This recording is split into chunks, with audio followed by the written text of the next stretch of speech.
sais pas montrer pour... Pour l'instant, je vais faire pas ça.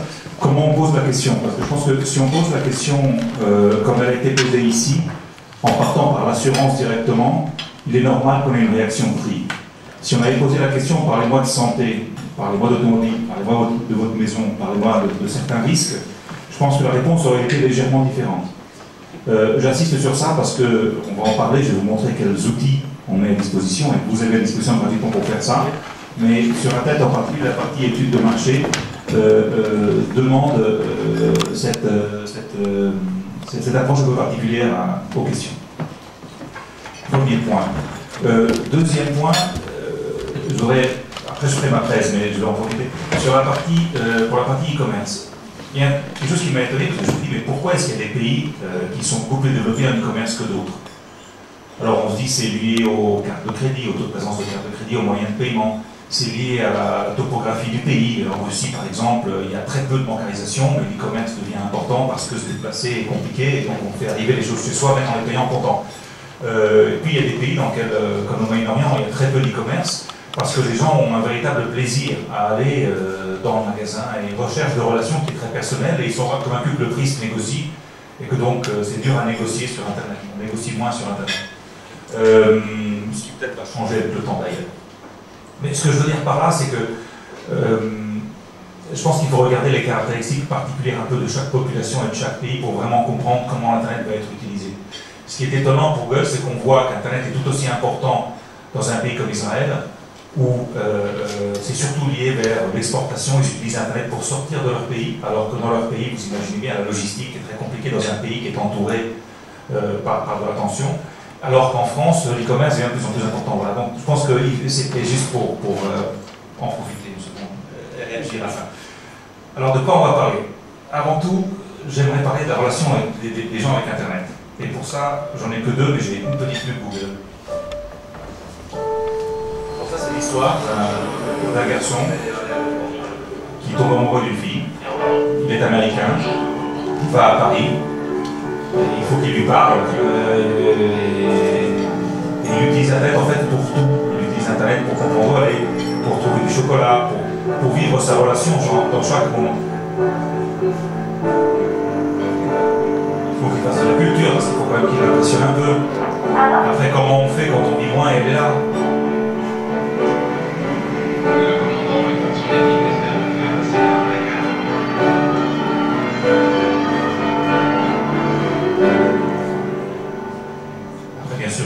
Beaucoup d'enfants. Ce que je veux dire, et c'est ce qui était peut-être la chance ou la force de Google, c'est qu'en réalité, on utilise Internet pour tout. On utilise Internet pour comprendre quelque chose, on utilise Internet pour vivre chaque moment de sa vie. Et le plus gros étonnement que vous allez voir maintenant, pour moi, ça a été avec les chiffres, de voir comment les chiffres d'Internet sont en train d'évoluer. Parce qu'on pourrait se dire, bon, au moment qu'on a 70% ou 65% de la population qui est sur Internet, c'est bon. En réalité, non. Et on va voir rapidement ce qui est en train de se passer. Aujourd'hui, il y a 2 milliards de personnes qui utilisent Internet dans le monde. En France, 41 millions d'internautes. Cette croissance en moyenne dans le monde en termes d'usagers est en train de baisser un peu parce qu'il y a des pays émergents qui grandissent vite, mais les pays occidentaux, en termes de nombre de personnes, se stabilisent un peu. Mais elle grandit encore à un rythme de presque 20% par an. Après, ça, c'est pas les usages, hein. Ça, c'est les gens qui ont la connexion. Qu'est-ce qui est impressionnant, par contre? C'est que lorsqu'on regarde ce qui se passe sur un téléphone mobile, donc quand Android a été lancé, c'était il y a maintenant 19 mois, ou 22 mois, pardon, on s'était dit, bon, allez, est-ce que ça aura une courbe de croissance? Est-ce qu'il faudra 5 ans, 6 ans, 7 ans? Je peux vous donner 2 chiffres dont je me souviens tout à fait. Le nombre de recherches faites sur un smartphone il y a 2 ans, je parle en statistique maintenant française, on était à 2%, on est maintenant à 15%. Je crois qu'on va monter à 17%, je ne sais plus ça très vite. Et après on verra le nombre de smartphones. Quel changement ça comporte? Ça comporte que ma relation avec Internet est maintenant une relation qui est permanente dans le temps. Et on va en parler un peu plus tard. Et donc en termes d'outils de relation client, ça devient beaucoup plus important qu'avant. C'est-à-dire que sur un PC, j'avais effectivement interrogé sur le prix, ou sur la marque, ou sur autre chose. Sur le portable, et on va en parler, j'interroge différemment. Souvent, je veux une carte pour aller quelque part, ou bien je veux gérer le service directement. Et ça fait des changements très importants. Le type de recherche que nous voyons sur Internet, sur un téléphone portable, n'est pas du tout le même que celui que nous voyons sur un PC. Et cette tendance, elle ne va pas s'arrêter. En termes de nombre de recherches, alors on est maintenant à 4 milliards de recherches par jour dans le monde. En France, on est à 170 millions de recherches par jour sur Google. On était l'année dernière à 115 millions. Je parle sous ton contrôle, Patrick. Je crois que c'était bien 115 l'année dernière. Ce que je veux dire par là, c'est que la croissance, alors qu'en France, le nombre d'internautes, je crois, grandit aujourd'hui de 2 ou 3% par an, le nombre de recherches grandit encore de 25-30%. Les gens l'utilisent plus, l'utilisent différemment. Là, je ne sais pas très bien comment on compte la mobilité dedans. Alors, la mobilité a son importance, mais je crois que si on ajoute le téléphone mobile, on est à une croissance en termes de nombre de recherches qui est plutôt à 35-40 en France en ce moment. Donc, c'est énorme. Et le nombre, une autre donnée qui pour vous peut être amusante, c'est quand on regarde les recherches que font les internautes sur Google, chaque jour, un tiers des recherches sont des recherches qui n'ont pas été faites dans les derniers 3 mois, donc qui sont nouvelles. Donc d'abord, ça oblige à un renouvellement constant, parce qu'il faut bien qu'on puisse répondre aux questions des gens. Et ensuite, ça signifie qu'en fait, on apprend en marchant. Donc plus on l'utilise, plus on l'utilisera pour des choses différentes. Facebook et le monde du social. 750 millions d'utilisateurs actifs de Facebook, 150 millions, je crois, il y a 2 ans. Donc ça va là aussi très vite. Là, la question qu'on se pose maintenant, c'est, et on l'a vu avec Google+, qu'on est en train de lancer, c'est comment les gens vont utiliser le social. Parce qu'au début, c'était l'ego web, non? C'est moi qui veux me présenter, c'est moi, et donc ça permet d'être moi dans un monde compliqué. Maintenant, le moi pose des problèmes de vie privée, et de plus en plus, on se dit, ouais, mais il faut que je me protège. Et on a envie de vivre dans la vie plus comme dans le monde réel, communiquer avec certains, pas forcément parler avec tout le monde. Donc toutes ces évolutions vont être très fortes. Clairement, pour toutes les marques, être présent sur les réseaux sociaux est important en termes de relations clients et en termes d'être connu. Je pense que la manière d'y être présent va beaucoup évoluer. Ça ne va pas être que les pages, ça va être... et tout ça, on va en parler après peut-être, mais je pense que c'est une évolution qui va être très forte. La vidéo, alors nous, on nous a dit pendant des années, Google a racheté YouTube, c'est stupide, ça ne rapportera jamais d'argent, on ne sait pas à quoi ça sert. Alors, juste deux données en fait. 48 heures de vidéos uploadées sur YouTube par minute, pardon, alors qu'il y en avait 20 par minute il y a qu'un an. C'est le deuxième moteur de recherche au monde et on cherche par la vidéo. Et moi je me suis rendu compte qu'à force de l'utiliser, on le cherche pour faire son nœud de cravate. On le cherche pour comprendre comment fonctionnent certains services. Par exemple, je veux savoir comment je dois construire mon meuble Ikea, je vais sur YouTube jouer une vidéo. On peut le chercher, ça commence à se faire et on va en parler parce que je veux mieux comprendre comment fonctionne un service bancaire ou d'assurance. Il y a des vidéos de plus en plus, par exemple de banques, qui expliquent certains concepts pour que les gens puissent les comprendre. Donc ça devient un outil didactique important. Et on l'utilise aussi pour défendre les marques parce que par rapport à la télé, il y a un avantage, c'est que le temps n'a pas le même coût. Et donc on peut se permettre de faire des publicités beaucoup plus longues, je pense à la cas d'Evian avec son Evian Baby, ou plein d'autres cas, qui donc permettent d'aller beaucoup plus loin dans la relation. Je ne veux pas vous parler particulièrement de Google, parce qu'il n'y a pas en plus Google, il y a aussi d'autres qui font très bien de la vidéo en France en particulier. Mais ce que je veux dire, c'est que je ne pense pas qu'il faut regarder Internet, et je pense qu'on a encore souvent tendance à le faire comme un site. Je crée mon site Internet. Et mon site, il est bon, et c'est bien. Évidemment, c'est bien mieux d'avoir un site Internet que de ne pas en avoir. Mais je pense qu'il faut regarder Internet comme un monde, et se dire, moi, est-ce que je peux être présent sur tous les points d'attache et tous les points d'entrée.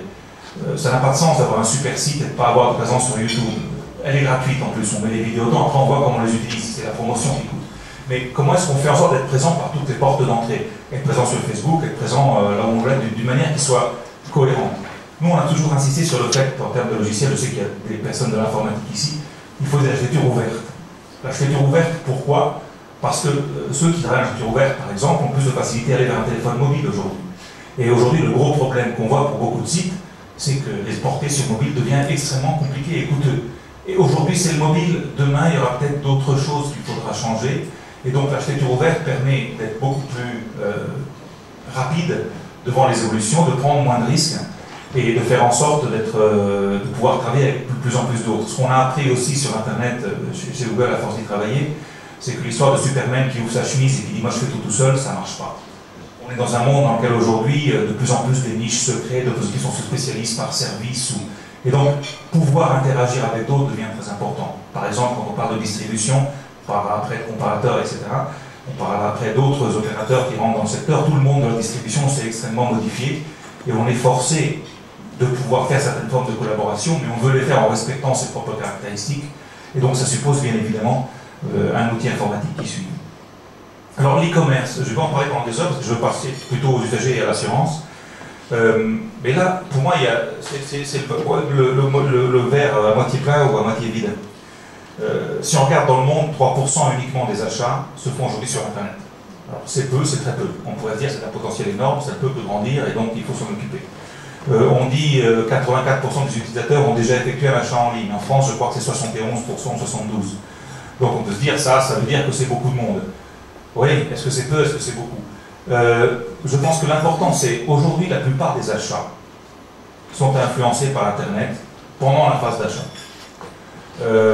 On regardera après des graphiques sur la journée qui sont assez amusants, mais on verra que les pics d'Internet sont en correspondance avec les pics de télé. Nous, on est allé même faire des analyses pour voir que les pics d'usage de l'Internet sont après les pubs. Et on a vu des corrélations directes entre tout ça. Donc je pense que l'e-commerce c'est important, mais il faut plutôt le voir comme un outil de relation avec le client que comme un outil d'e-commerce en lui-même, surtout dans les secteurs comme le vôtre. L'utilisateur a pris le pouvoir. Alors là, c'est la dernière, je vous promets, mais je dois vous montrer le pub Google.